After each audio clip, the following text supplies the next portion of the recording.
Motherfucker. Welcome to Dr. Jester Rants, and I'm gonna rant about stupidity going to the side of the planet. It seems that we are definitely not, well, owners, I don't know, hogging the supply of stupidity. Right. State time. Japan makes, quote, online insults, unquote, punishable by 1 year in prison in wake of reality TV star's death.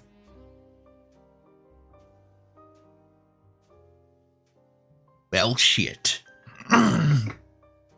Japan's parliament on Monday passed a legislation making, quote, online insults, unquote, punishable by imprisonment amid rising public concern over cyberbullying sparked by suicide of a reality television star who had faced social media abuse. Well, maybe she received one so much, but I don't think this should be considered, you know, punishable like that. Maybe make the person lose their account online? Block them from using it for 1 year? 6 months or 1 year? Not like this. Definitely not, because imagine that, you couldn't possibly even... No, imagine, you're criticizing a politician. Oh my god, I'm getting insulted! And then the person goes and faces jail time, the critic. The critic then is silenced. Don't you think this is a bit too much? Right. Under the amendment of the country's penal code, set to take effect later this summer, offenders convicted of online insults can be jailed for up to 1 year or fined 300,000 yen. What about 2,200 freedom units? Dollars. It's a significant increase from the existing punishments of detention for fewer than 30 days and a fine of up to 10,000 yen, $75. Yeah, I still think this thing is definitely, even this, it's just too much, dude, too much. I think it should be stops getting their account banned for 6 to 1 year, thereabouts, if the person actually makes death threats, constant stalking and harassment and things like that. Doxing and things like that, I would understand.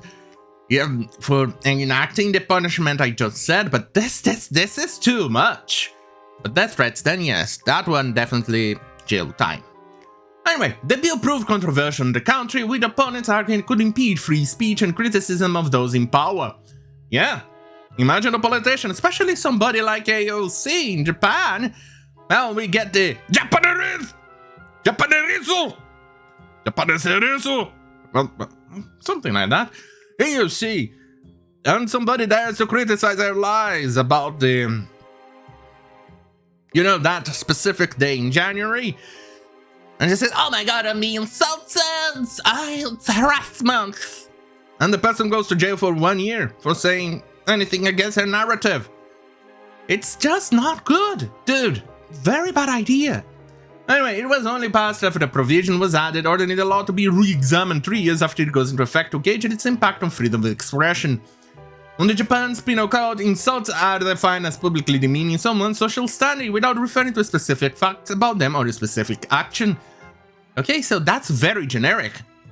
According to a spokesperson from the Ministry of Justice, spokesman, the crime is different to defamation, defined as publicly demeaning someone while pointing to specific facts. Okay, that's very weird. Both are punishable under the law. In Japan-based criminal law warned that the revised law gave no classification of what constitutes an insult. There needs to be a guideline that makes a distinction of what qualifies as an insult, Cho said. But for example, at the moment, even if someone calls the leader of the Japan an idiot, then maybe under the revised law that could be classed as an insult. End quote. Yeah, he could. Definitely could. This is definitely quite bad. Japan, what the fuck, dude? What the fuck?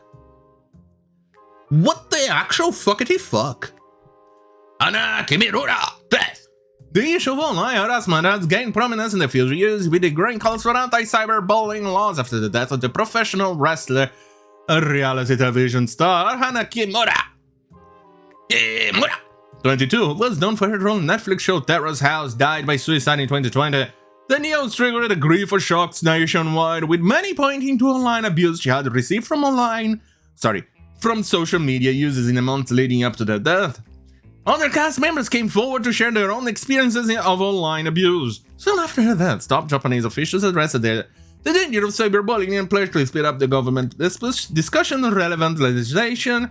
Kimura's mother, former professional wrestler Kyoko Kimura, campaigned for stronger anti-cyberbullying laws after her daughter's death and set up a non-profit organization called Remember Honor to raise awareness about cyberbullying.